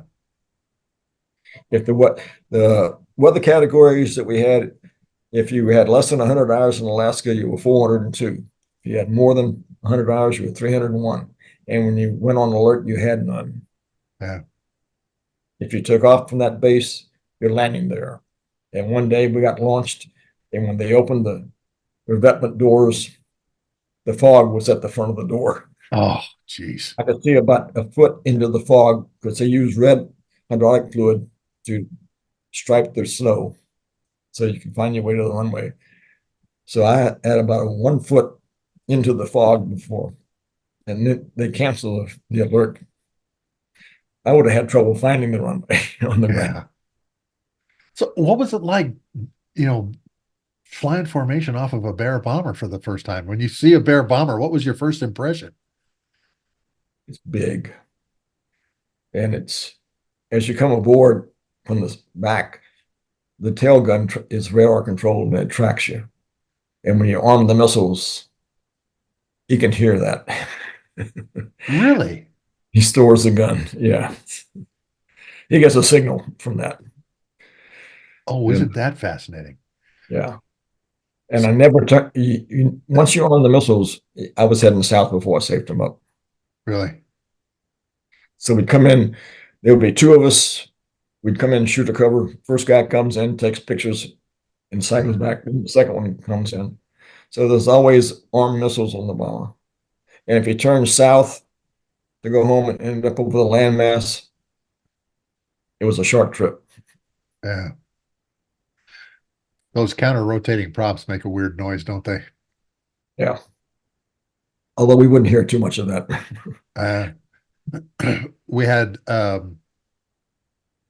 we used to have an Iceland tanker task force for the guys that were up there. And one of our crews, when I was stationed at Pease, the bomber wanted to watch the air refueling of the F-15s. And so he slowed down and pulled up next to us. Or next to him, okay? Yeah. And the co-pilot had his little, 8mm camera with him. And I remember him playing that back for us, and of course, all the Russian guys were all pasted up against the windows watching the F-15s refuel. Oh, yeah, sure. And you could hear the counter-rotating props. It had that really weird, God, Yeah. I don't even know how to describe it, and yeah, he said that was really fascinating when the bomber slowed down and pulls up next to us while we're refueling. And the AWACS, it's intel. it is, and you're right, it is, and of course everybody wanted to see the co-pilot's 8mm video, and they're curious like just we are, okay, well, this is kind of something new. Well, in our formations, we flew as a 2-ship, but the back seater had the government camera with the black and white, black and white film in it, and the front seater had his own personal camera with the color film in it, and they wanted color pictures. Yeah. Because they make good gifts. Yeah. Oh, yeah. And you see pictures of F-4s flying alongside the Bear bombers everywhere, don't you? Oh, yeah. So, good stuff. Well, we've come to the end of all the questions I had. Well, I tell you what, from a young kid with a dream to now an old man, 78 years old, I learned an awful lot from some of the shitty assignments I had. I didn't want to go to maintenance. What's that old adage? When somebody throws you some lemons, make lemonade. Yeah. Had I not had the right attitude, I wouldn't have learned how to deal with maintenance troops. I mean, we did on the flight line, but now you're talking about the whole kit and caboodle of maintenance. Yeah.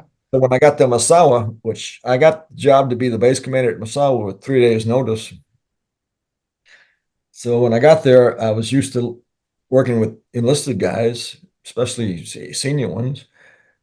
And when the ORI hit, we did better than ops did when it Yeah. was all said and done. And somebody from ops, major from ops, said, "How can it be that you guys did better than we did?" I controlled all the complaint getters: CE, BX, commissary, Yeah. hospital, anybody that I had all cops can never Yeah. do anything. You know, said, "How could you do that?" I said, "I don't know. Could it be leadership, perhaps?" And he walked off mumbling to himself. Of course, it was leadership. And you've given some great leadership lessons here about, you know, pilot going into maintenance, there's kind of an adversarial relationship between ops and maintenance sometimes. It's Well, on I that basis. understood that. I was part of that. Yeah. We had an aerovac out of Seymour to Wright-Patterson, and I had two fighter squadrons. And my buddy who is an ADO assistant deputy for operations for Langley's F-15s. His crew chief showed up first, so all of his airplanes were parked perfect. Mine were scattered over Hell's Half Acre because my crew chiefs didn't show up till midnight. Yeah. I got them up at about 7 for breakfast, and we went out and got the airplanes ready to deploy back to Seymour, and the hurricane didn't move. It stayed. So into the physical year, we had to fly. But that first day, my chief comes back and says, "They're recalling all their people in flight suits to fly." I said, "Funny, they haven't checked with me yet. I own the airplane. See, you're not flying without it." Yeah. So I get Yeah. over there, and there's a '06 ADO from Seymour there from Fourth Wing, and two fighter squadron commanders. And as I'm walking in, the colonel, the '06, is backing out of the room. Not walking, he's backing out. Yeah. Fights on. Yeah. And I go, "This is stupid. We're not going to fly today." These guys spent yesterday, all day yesterday and into the evening, generating airplanes to get them out of the Seymour. They didn't arrive here till midnight or 1 o'clock. I want to take the rest of the day off. And they said, "Well, we got to fly. So I'll give you 2 goes tomorrow. If you want to fly today, tomorrow's a down day. I'm leaving in 15 minutes. Give me a call before I leave. Oh, and by the way, I've got 20 crew chiefs and 40 jets and no specialists. You break it, you buy it." Yeah. So we flew 168 sorties without a write-up. Funny how that happened. Yeah, funny. And then I put myself in the last airplane to take off, and wherever it landed, it went into a 600-hour phase inspection and was grounded. So it was takeoff rolls of Barton into Seymour. What was wrong with the jet? Nothing. It was just a phase inspection. Oh, just a phase. Okay. Now, so when you get 600 hours of flying time, it goes through a major phase inspection. Yeah. But it grounds the airplane. You know, so you just got to make sure you land the Seymour. Yeah. Yeah. And you know what? I've had great crew chiefs.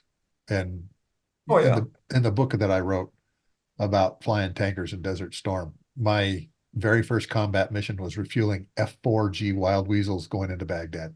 Oh yeah. Yeah. John Boy Walton Mhm. was this guy's name. Okay. And he was leading Coors, Lone Star, and Michelob flights. Of But course. my crew chief was a redheaded, freckled faced gal named Bonnie Peterson, and she was absolutely the best crew chief on the base. I just asked her, "Bonnie, is this jet ready to go?" She goes, "Captain Hassera, this jet's ready to go." And I trusted her with my life. And I knew that that jet was ready to go because Bonnie and her team were taking care of it. 8019, I still remember that tail number, 8019. It was called Rolling Thunder.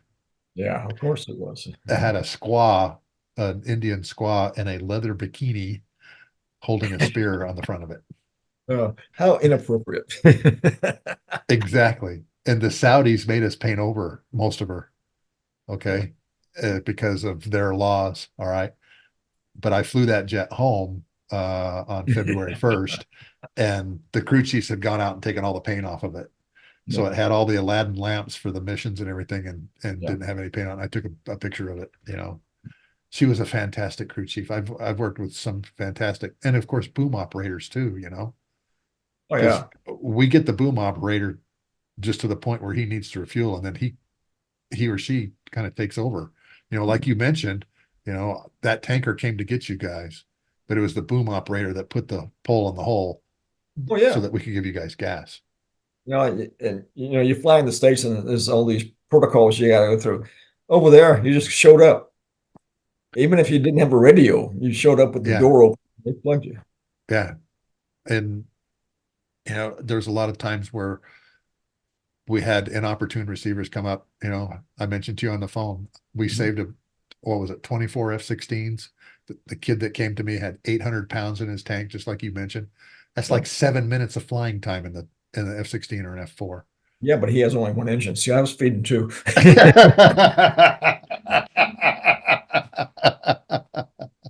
So he was fat. Yeah, yeah, exactly. Okay.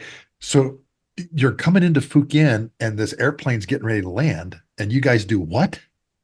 Well, we're cruising at 650, turning in final behind him. And it's an old D model, no gun. We're sideways, we're cross controlling the airplane, right it along left rudder or whatever, just to get the thing sideways and slow down. We end up on his wing, and we're about 400 feet off the runway, and we're doing about 220 or so, something like that. Oh, jeez. And the F4 is a pig at that airspeed. We surprised him. So when he looked over at us, we said hi. And that's the only thing we can do. He picks up the gear and flaps. Now he's out of gas, low on gas, picks up the gear and flaps and starts to turn into us. Horizontal rolling scissors. They told us in training that if we tried that in the F4, you're going to die. You put the airplane out of control. But we had no choice. So after about 3 scissors, he's got his airspeed up. He pulls up out of the fight. And we're sitting there. The only thing we can do is pull afterburner brute force out of the area. Yeah. And because the MiG was there, all the guns, all the AAA and SAMs were on withhold. They couldn't shoot. Luckily with us. Yeah. We commit number 3 and he's got an E model. He fires 2 M9Es at the guy at the MiG, and both of them guide right to the MiG and nothing. Who's flying the E model? Do you remember? Brian Tibbetts, Bud Hargrove. Oh, They ended up with 2 kills, and then they died in a training accident a little while later. yeah. Go in and talk about their MiG kills, because this is really fascinating what happened here. And so he goes after the MiG with the E model, and normally in training, you start shooting at 1,200 feet behind the target and break it off at 1,000. He thought about it at 600, started shooting at probably about 500, and almost collided with the guy when he punched out. And so then we headed back up towards Thud Ridge to get the flight back joined up into a cohesive fighting unit. We crossed the Red River about 15 miles west of Hanoi, and I picked up a radar blip 8 miles, 11 o'clock. It was huge, and I only got one sweep. Yeah. Had I been looking, if I hadn't been looking in the radar at the right time, we never would have seen them. It was 2 MiG-19s, perimeter defense of Hanoi, and we saw them before they saw us. We were high. We had about 5,600 pounds of fuel left. We had to fight. We didn't have gas to run. We had to fight. We had 90 degrees of turn to go when they saw us. And I think they had tanks on. They got rid of the tanks, stood on his tail, fight was on. We fired 2 A9Js at the trailing MiG-19, and he disappeared. Don't know what happened to him. The other guy was making angles on us. You could see him tracking down the back canopy. I think in 15 to 20 seconds, he was going to have golf balls coming our way, 30 millimeter slugs coming our way. And the AIM-9 was growling pretty bad, which meant it saw the heat source, and John committed the missile. And the first thing it did was pull up Hayaka like it was going for the sun. I go, oh, Oh, this is going to hurt geez. bad. No, it was pulling, if you hunt dove or you hunt duck, Yeah. you don't shoot the bird, you shoot in front of it, right? Yeah. The missile was just pulling out in front. It was getting turning run. Yeah. The missile had a 40G capability and a 4-to-1 proportional guidance system. So if the MiG is pulling 10 Gs, the missile will go to 40. It was just getting turning run. So it Yeah. pulled out, did a Hayaka, and next thing you see, it's inbound to the MiG and ends up in the MiG's afterburner, Oh. not the flames, the eyelids. Oh. And he rolled out wings level, flipped inverted, and did a split S. Very nice split S. He was at 1,200 feet when he started that, or thereabouts. And as soon as he turned into a cloud of dust, the AAA came up. Oh. 1, 2, Everywhere. everywhere. 23, 37, 57. You can see it all. And 1, 2, and 3 all underneath. 4 was a little high. He took a hit in the fuel cells and left the Hanoi with 1,800 pounds of fuel.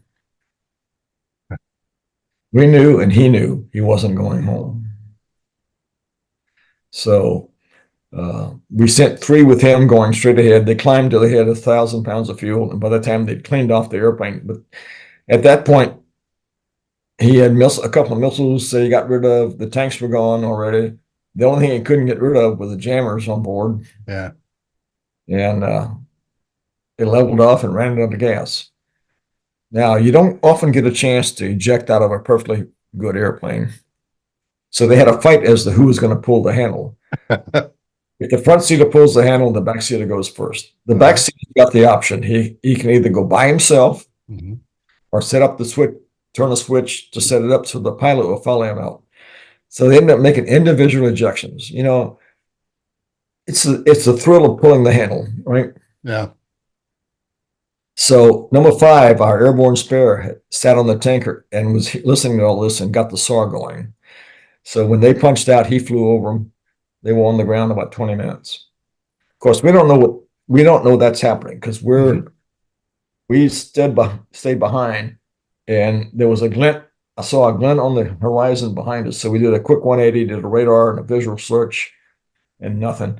So we turned back for home and started to climb. And we figured out that we don't want to go for the tanker because if we miss the tanker, we're not going home. We think we can got enough gas to get home. Yeah. So we go to 48,000 feet. And the glide slope for the F4 with the engines running at half, and you take the throttles, put them at idle, and you bump them up to half nozzle, gives you your best glide slope. It's 2 miles for every 1,000 feet. And so about 80 miles out or so, we start down. Yeah. It's quiet in the airplane. We're not talking, it's watching gauges, and we turned final and rolled out on the final with the gear up. And I said, should I take you with me when I leave? He said, yes. I moved to the handle, and short final, gear was still up. Short final, we dropped the gear and landed. The gas gauge was reading somewhere around 0. Yeah. And yeah, two landed and joined up with us on the runway and taxied off. And that was that. Another mission. Another mission. That's right. Another mission. Another counter. Yeah. So what happened to Brian Tibbets and Bud Hargrove? Because I read that they had been killed on some kind of mission that was not combat related. It was post-mission training. They'd come out of whatever they're doing, had gas, and they started dogfighting, Uh-huh. And the centerline tanks we carried were limited to 3 Gs. The Navy centerlines were aircraft limited. And they didn't get rid of them because they didn't have surplus. We used to get a C5 in with nothing but centerline tank kits. So the nose cone they thought came off the airplane, off the tank, and it overg'd the airplane. It just put it out of control, low altitude, and you didn't have a chance. Oh, geez. That must have been heartbreaking. Yeah, it was. He had 2 kills. He was very aggressive. His backseater, they flew together all the time. Yeah. Bud was going to pilot training. Was he? He ended up in nav school, but he wanted to go to pilot training. So how do you get the pilot training? Be the very best. Yeah. That's the same rule everybody has. If you're not the very best nav, why would I want to send you to pilot training? Yeah. You know, I could, as a nav, I could walk into the squadron and go, "Who's the best pilot here?" And if you don't raise your hand, I don't fly with you. Yeah. You know, in combat, yeah. One of the jobs I hated uh, because I could land in the back seat, Uh-huh. and we didn't have any backseat pilots anymore. There was 4 of us that could land from the pit. We got to take the staff lieutenant colonels up, and we had to get them because they had to fly 4 hours a month to get paid, and they had to get a combat mission to get tax exemption. So we had to take them across the fence, get them a combat mission, and get them back to Udon alive. And I knew that anything that happened on the airplane was not his fault. It was mine. But the squadron commander knew the same thing. One of the guys, he had the shakes. Really? Yeah. Oh God. Yeah. Yeah. Not the guy you want to fly with. No. But I knew that anything that happened with him was mine, my fault. Yeah. And the other loss too was obviously Bob Lodge, because he was your weapons officer, and everything I've read about Bob was that he was just a fantastic weapons officer and a great pilot. And he had a mind that wouldn't stop. I flew with him at Udon. You could fly 12 hours before you went on alert at 5 o'clock in the evening and be in crew rest. And you went at 5 o'clock after flying all day, you went on alert in crew rest. And for the 24 hours you were on alert, you were in crew rest. And you came off alert at 5 o'clock in the evening in crew rest. Yeah. We had flown twice during the day, 3 times off alert, came off alert, and flew 2 night sorties. And I think it was the second night sortie. We're refueling, and he goes, "Are we upside down?" Oh, why do you ask? Stars in the sky and the cooking fires on the ground. You couldn't tell whether you were right side up or upside down. So I said, "No, we're okay." I said, "You want me to refuel?" He said, "No, I'll keep it." I said, "Okay." So I just started talking to him. Yeah. I've been in that situation out over the ocean. Oh yeah. In the tanker. And it's creepy. It's really creepy because your brain is playing tricks with you. Okay, what my attitude indicator is saying I'm right side up. And my co-pilot had never experienced that before. I had a brand new co-pilot. It was his first deployment, Chuck. Yeah. And he's going like, my head's screwed up right now. Okay. And I go, I know, because we were flying by South Vietnam. And as you know, at night, there's thousands of fishing boats out with their little lamps on. Yeah. And you can't tell right side up from upside down. No. Okay. And I said, look at trust your instruments. Yeah. Yeah. I said, okay, this is where you trust your instruments and everything. And the boom operator was the same way. He's going, this is creepy. Bring me the nav. Yeah. Well, by this time we weren't flying with navs because we'd had the GPS system in the tanker, after Desert Storm. Who made Sure. coffee? Huh? The boom did it. The boom. Yeah, the boom did it. Okay. And Yeah. well, we had a little plug-in for coffee cups. Yeah. And it would give you the hot water, and then you just pick whatever package you wanted to bring up. Okay. Oh, yeah. I'm a member of the LDS Church, so I don't drink coffee and everything. They just bring me water or something like that. But of course, when we went to Thailand and other places, we'd get their coffee, some of this exotic coffee that you could get in these different countries. Yeah. And bring it home, So and like you mentioned, Chuck, one of the great things about flying a big airplane like that is I can put big things in the back of the airplane. Oh, sure. Furniture was common coming back from, I brought fresh lobster home one day from Alaska. believe it or not. We were at Eielson, and the Fred Meyer store would bring it in from Maine.